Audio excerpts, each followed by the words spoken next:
This video is made for the purpose of entertainment and does not intend to hurt the sentiments of any individual or community, especially those working at nature documentary production firms. They're already hurting themselves. We don't need to do it. Hey! No animals were harmed during the making of this video. Hey Jordan, you weren't harmed, were you? No, of course I wasn't. Wait, what is that supposed to mean? Nothing. Smoking is injurious to health. This is a video on nature documentaries. Exactly. You don't know what grass those animals are chewing on? Unbelievable.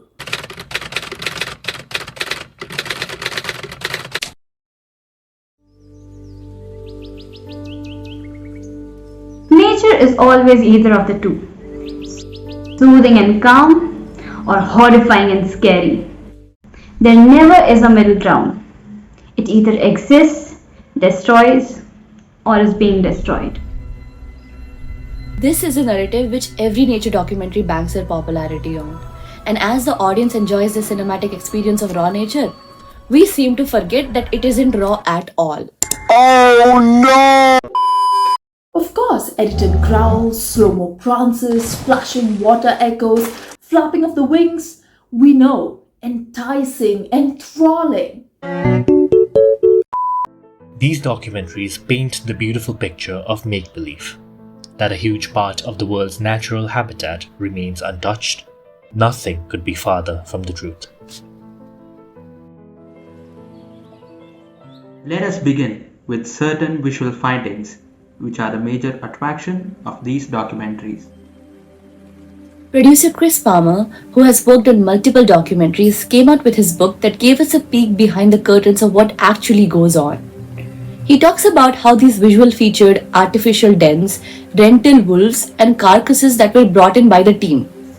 Even underwater sequences were not spared. Fossils and artifacts from scientists and collectors were placed at the bottom of the ocean for their required shot. Like this haunting image of an underseas boneyard. Except that we put it there.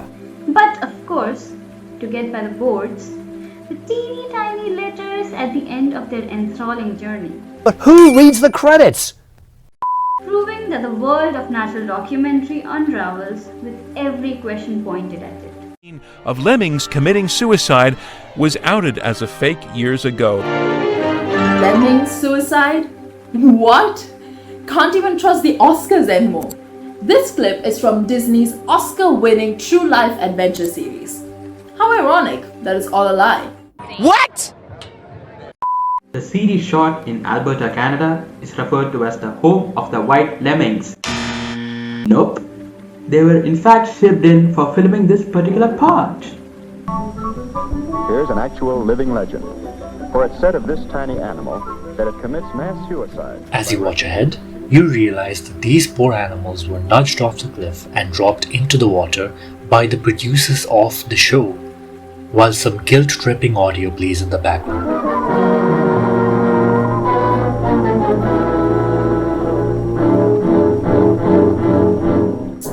Cliffs, let's jump ahead in time and see this beautiful journey of a bird learning how to fly. Unable to steer, it's heading straight for the rocks. No, not to worry. The creators have got you. Now I know that might be because it's not the same bird coming out of the water as when we just saw smashing. Sorry, what? When the narrator himself says such facts, it does become undeniable. And you have to agree that the maths isn't mathing with that situation.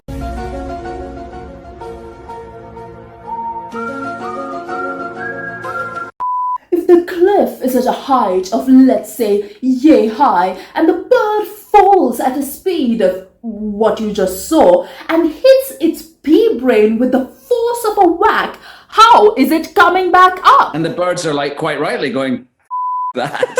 I'm not doing that. Even brave wilderness. A cheap Bear Grylls can be seen placing animals wherever they are not.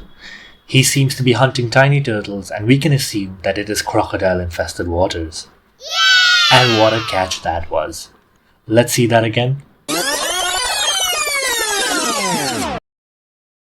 I guess those waters was as much crocodile infested as was the turtle that was just chilling in his right hand. Like, Visuals are not the only things that are forced, but also sounds. Every single nature documentary out there employs the help of post-production sound design. The Foley artist will make a sound as close to the mic as possible. That proximity just pulls you in really tight to the action and what's going on the screen, and it just makes it sound more unworldly. If I wrap it around the reel, I can use the reel as a sounding board.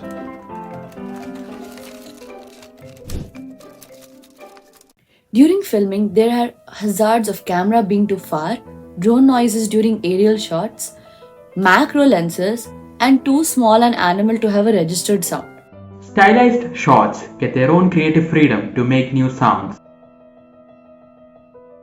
Most of the shots that you saw there are from the acclaimed documentary Our Planet. The special requirements of the sound was because the actual footage had the sounds of the crew in the background. Enough proof on how the environment, which is deemed to be natural, is tampered with to get the perfect shot.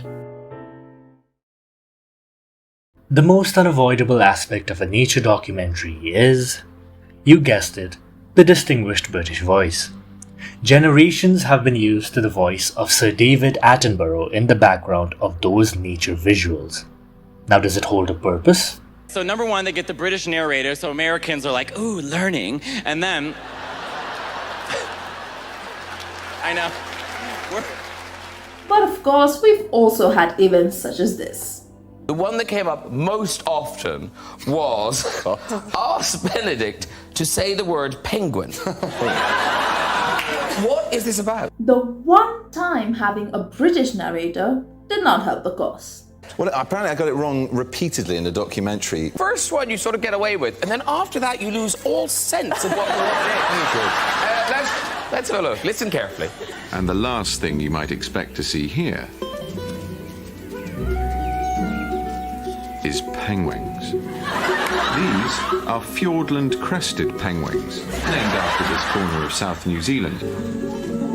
So why are these woodlands so attractive to penguins? This is, again, ironic as the man was the voice of a character in a movie titled... The narration script is yet another mad aspect.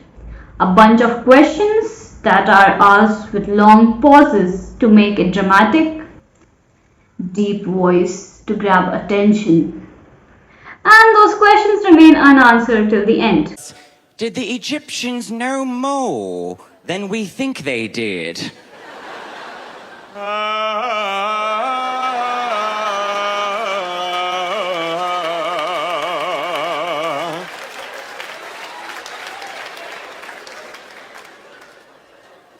Did they? The narrative that we are used to seems to leave out certain aspects of the process, such as the acclaimed Our Planet 2 had an entire team head out with more equipment than a moving truck could hold.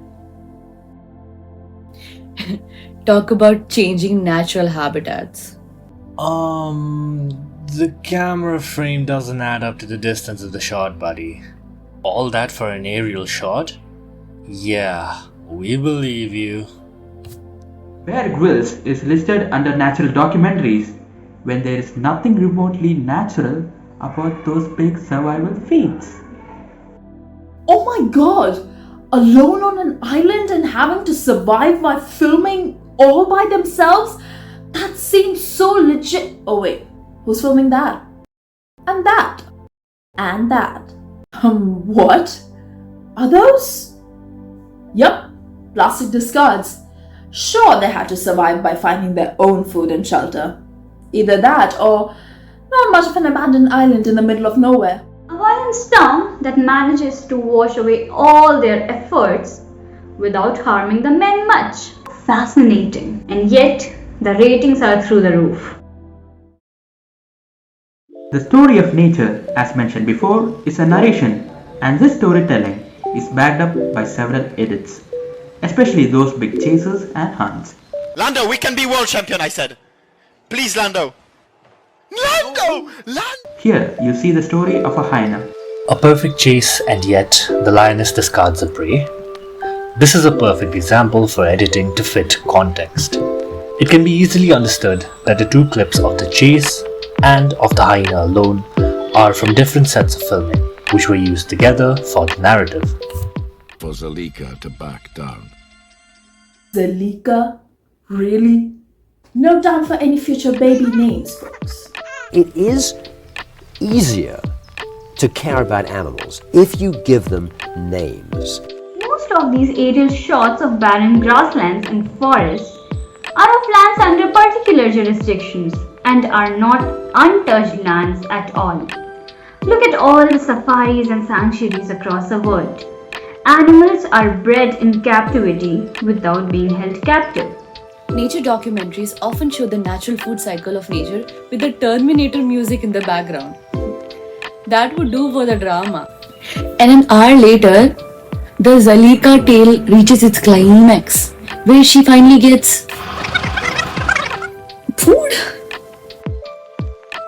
After that entire journey of long shots, macro lenses, classic sweeping overhead shots, oh POV god, sound editing, dramatic scripting and educating accent, it is only fair that we acknowledge the hard work and dedication that goes into putting all of this together.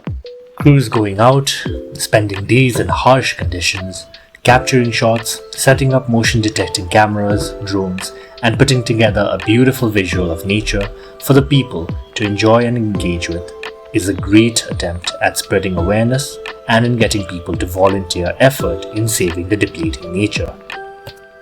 We start to care for habitats, for wildlife. We see them as one among us, which ultimately leads to good. And with that, we come to the end of this joyous ride across nature. Maybe we can all get back to loving nature all over again.